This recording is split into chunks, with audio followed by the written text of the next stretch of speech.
Everyone, আমি বনি। Welcome back to my channel বনি স্টাইরিতে। তোমরা সবাই কেমন আছো?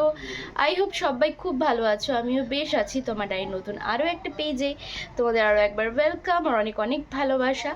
তো আজ কিন্তু শুভ নববর্ষ, পয়লা বৈশাখ। তাই সকলকে শুভ নববর্ষ। এই নববর্ষের দিনটা সবাই খুব ভালো করে, খুব আনন্দ করে কাটাও। আর এই বাংলার নতুন বছরটা যেন সবার খুব ভালো কাটে, এই শুভকামনাই করি। আর আজকের এই স্পেশাল ডেটা তোমরা কীভাবে কাটাচ্ছ অবশ্যই কিন্তু জানিও। আমার কিন্তু সকালটা শুরু হচ্ছে তোমাদের সাথে। তো চলো কিপ ওয়াচিং, দেখতে থাকো কি কি করছি আজকে সারা দিন। তোমাদেরকে অবশ্যই ব্লগে তুলে ধরবো। আর আমার নববর্ষের দিনটা কেমন যাচ্ছে সেটাও কিন্তু ভিডিওটায় চোখ রাখলে তোমরা দেখতে পারবে। তো প্রথমেই চলো কি করছি দেখাই। খুব সকাল থেকেই শুরু করলাম। এই যে বেডটা, এখন এই বেডশিটটা চেঞ্জ করে একটা নতুন বেড কভার পাতবো। দেখো, একটা নতুন বেডশিট পাতবো বলে পুরনো যে বেডশিটটা পাতা ছিল সেটা কিন্তু তুলে ফেলছি। আর আমার মতো যারা আছো, একটু ঘর সাজাতে পছন্দ করো, গোছগাছ থাকতে পছন্দ করো, তারা তো অবশ্যই আজকের দিনে একটা নতুন বেডশিট পাতবে না, সেটা তো হতে পারে না। কারণ নতুন বছরে আমরা নতুন করে সেজে উঠবো, আমাদের বাড়িঘরটা, রুমটা নতুন করে সেজে উঠবে না, সেটা কিন্তু ভাবা যায় না, ভালো লাগে না। আমার নিজের সাথে সাথে কিন্তু আমি নিজের রুমটাকেও ডেকোরেট করি। আমার মতো অনেকেই করে থাকো জানি, যারা যারা করে থাকো অবশ্যই কিন্তু কমেন্টে জানিও। আর তোমরা নতুন বছরটা কে কীভাবে কাটালে সেটাও কিন্তু জানিও। জানি ভিডিওটা দিতে অনেকটা লেট হয়ে গেল। লেট হওয়ার কারণও একটা বলি, এই ভিডিওটা না আমি দোমনও করে তোমাদের সাথে আপলোড করলাম। কারণ দোমনও কেন বলছি, এই বছর পয়লা বৈশাখটা যে আমার সাথে এরমভাবে ঘটবে, মানে এরম যাবে, আমি কিন্তু ভাবিনি। তার জন্য ভিডিওটা দেওয়ার ইচ্ছা ছিল না। কিন্তু যেহেতু ভিডিও ক্লিপিংটা ফোনে ছিল, সেটা তোমরা অনেকেই আমার পয়লা বৈশাখের ব্লগ দেখার জন্য হয়তো অনেকেই বসে আছো। আমাকে অনেকেই মেসেজ করে, ফোন করে যে কেন তুমি নতুন ব্লগ দিচ্ছ না, বা কেন দিচ্ছিস না, কেন এত লেট আপলোড হয়।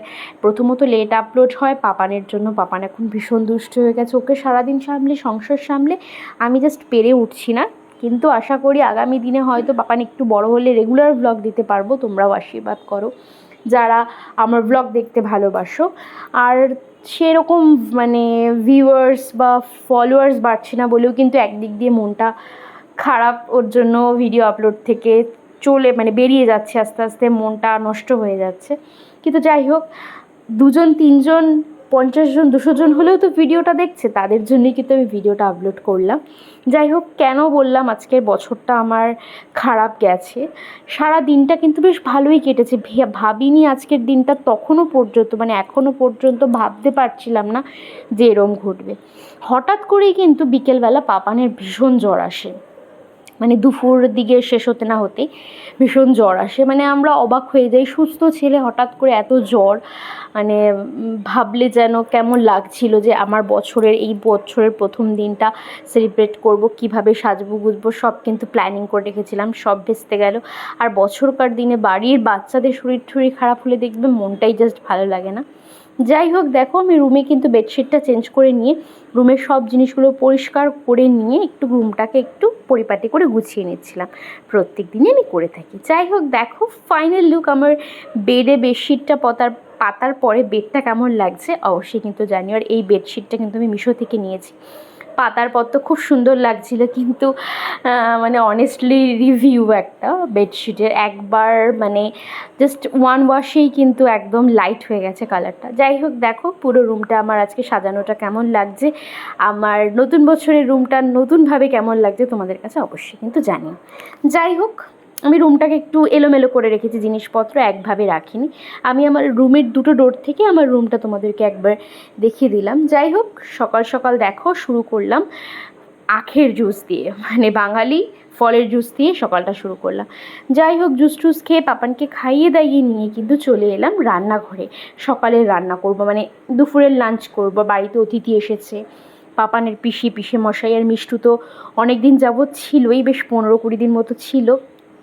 ও আজকে বাড়ি চলে যাবে নতুন বছরে। আর আজকে আমাদের দেখো পয়লা বৈশাখের মেনু শুক্তো, আমের ডাল, এখানে কিন্তু একটা কি এটা কি মনে পড়ছে না, উচ্ছে ভাজা, আলু আর বেগুন ভাজা আর চাটনি ছিল, আর ওটা মানে পনির ছিল। যাই হোক, আজকে না আমাদের নতুন বছরে নিরামিষ হয়ে গেছে, মানে আজকের ডেটে আমরা নিরামিষ খাই, কিছু করার নেই, তাই মাছ মাংস বাদ দিয়ে এগুলো রান্না হয়েছে। আর আজকের মেনুটা কিন্তু নিরামিষ হলেও খুব সুস্বাদু হয়েছিল।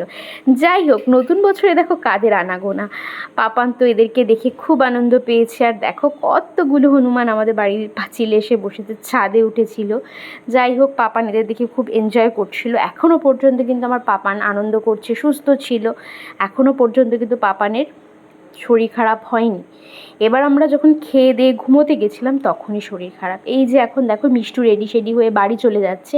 এই দেখো পাপানের মুখটা আশা করি দেখলেই তোমরা বুঝবে, জ্বরে মুখটা কেমন ছোট্ট হয়ে গেছে। তো আমরা ভাবলাম আজকে তো বেরোতামই, সেই বিকেলে বেরোনোর প্ল্যান ক্যান্সেল করে আমরা কিন্তু এখন যাচ্ছি পয়লা বৈশাখে হালখাতা না করতে গিয়ে ডক্টরের কাছে। দেখো বলতে বলতে কিন্তু আমরা যেই ডক্টরকে পাপানকে চেক আপ করাই সেখানে কিন্তু চলে গেছি, নৈহাটির আর্য মিত্র দে। এই ডক্টরকে কারা কারা দেখাও অবশ্যই কিন্তু কমেন্টে জানিও। তো যাই হোক, ডাক্তার দেখানোর পর মেডিসিন হলে চলে এলাম, মেডিসিন নিয়ে নিলাম। আর এই ওষুধ দুটো কিন্তু ডাক্তার পাপানকে দিয়ে দিয়েছিল, আমাদের কিনতে হয়নি। যাই হোক, বাদবাকিগুলো কিনে নিয়ে এবার দেখো বাড়ি চলে যাওয়ার পালা। তাই একটুখানি তোমাদের দাদাভাই বললো আজকে বছরের প্রথম দিন বেরোলে কিছু খাবে না। আর মনটা না দেখবে ছেলেমেয়ের শরীর খারাপ থাকলে না মনটা ভালো থাকে না, যেই স্পেশাল ডেই হোক না কেন। যাই হোক, তারপরে এইখানে একটা আমাদের রোড সাইড পার্ক মতো ছিল, এখানে একটু কিছুক্ষণ দাঁড়িয়ে সময় কাটিয়ে নিচ্ছিলাম। পাপানো মানে একটু বায়না করছিল, মানে বাড়ি যেতে চাইছিল না।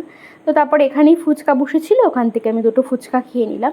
তারপরে বাড়ি যাওয়ার পথে কিন্তু একটাই দোকানে হালখাতা করেছি, মানে সোনার দোকানে, বাদ বাকিগুলোই যাইনি, কারণ গেলে পাপানকে নিয়ে একটা জার্নি করা হবে, তার জন্য কিন্তু আর যাইনি। ওখানে একটা দোকানে হালখাতা করেই কিন্তু আমি চলে এসেছিলাম বাড়িতে। যাই হোক, দেখো বলতে বলতে কিন্তু আমরা অনেকটা রাতে হালখাতা করতে এসেছিলাম। আমরা প্রথম যখন যাচ্ছিলাম তখন ভিড় ছিল, আর একটা মাথায় চিন্তা ছিল পাপানকে আগে ডক্টর দেখাতে হবে, হালখাতা না হলে হলো, না হলে না হলো। আগে পাপানকে ডাক্তার দেখাটা বেশি আর্জেন্ট মনে হয়েছিল। তোমরা কি বলো? ছেলে সুস্থ থাকলে একরকম, অসুস্থ থাকলে তাকে ডাক্তারের কাছে যাওয়াই দরকার। তো যাই হোক, তোমাদের দাদাভাই হালখাতা করে নিল, আমি বাইরে দাঁড়িয়ে আছি পাপানকে নিয়ে। তো চলো আজকের মতো ব্লগটা এখানেই শেষ করছি। ভালো লাগলে অবশ্যই একটা লাইক করে দিও। আর আমার চ্যানেলে যারা নতুন আমার ভিডিওটা দেখছো অবশ্যই কিন্তু একটা সাবস্ক্রাইব করে আমার পাশে থেকো। আর এখানে দেখ আজকের গোপাল সোনাগুলো কী সুন্দর সাজুগুজু করে বসেছিল, কত সুন্দর লাগছে বলো। যাই হোক, তো চলো টাটা, দেখা হবে এটারই নেক্সট কোনো পেজে। ততক্ষণের জন্য সুস্থ থেকো, ভালো থেকো, বাই, থ্যাংকস ফর ওয়াচিং।